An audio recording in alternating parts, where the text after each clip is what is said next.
Napanatili ng Bagyong Krising ang kanyang lakas habang dumami pa ang mga lugar sa Luzon na nasa ilalim ng Signal Number 1. Huling namataan ng Pag-asa ang bagyo sa layong 350 km east ng Kasiguran, Aurora.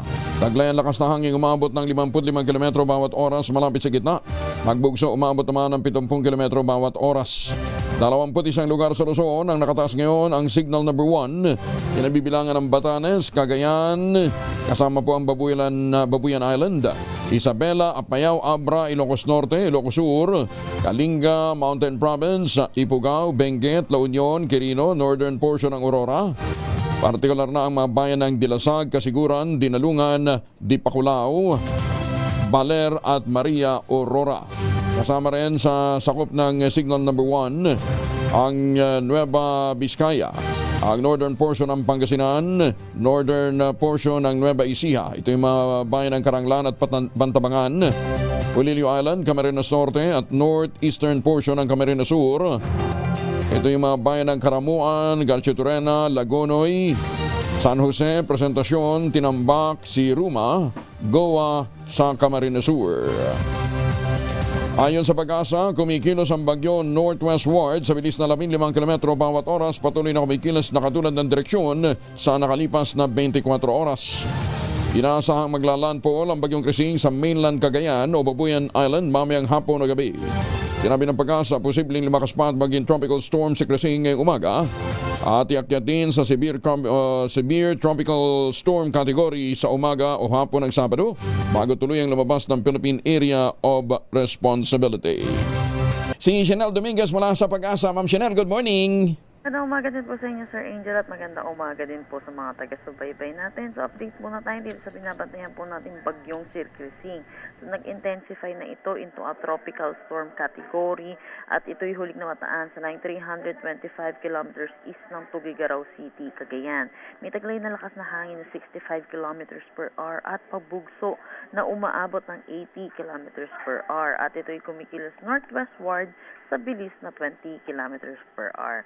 So ngayon, nagtaas na tayo ng tropical cyclone wind signal number 2 at dito ito sa Batanes, Cagayan, kasama na ang Babuyan Islands, northern at eastern portion ng Isabela, Apayao, northern portion ng Kalinga, northern portion ng Abra, Ilocos Norte at northern portion ng Ilocos Sur.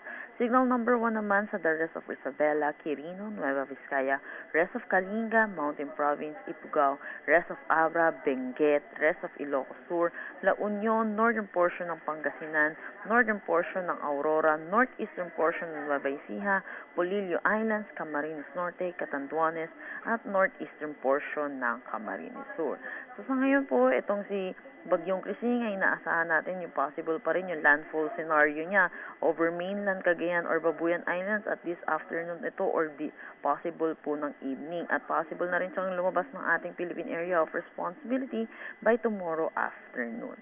Yan po muna latest dito sa Pag-asa with the Forecasting Center. Chanel Dominguez po, magandang umaga. Ma'am Chanel, wala kang idineklarang gale warning?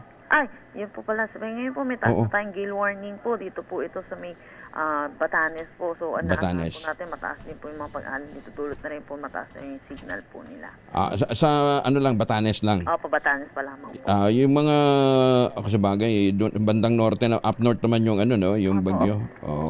At saka po pala, Sir Eddie, di ko rin po pala nabanggit. So, matindi pa rin po yung epekto ng southwest monsoon or habagat dito sa bansa natin, lalo na sa western section ng ating bansa. So, sinasahan po natin, may mga pag-ulan po tayo. Tuloy-tuloy na pag-ulan dito sa Zambales, Bataan, Mimaropa, Negros Island Region at Western Visayas. Asahan din natin mga pag-ulan dito sa Metro Manila, Zamboanga Peninsula, Cavite, Laguna, Batangas, Rizal at nalalabing bahagi ng Central Luzon. Oo. Pero yung mga pag-ulan na yan, hindi naman, hindi magtutuloy-tuloy.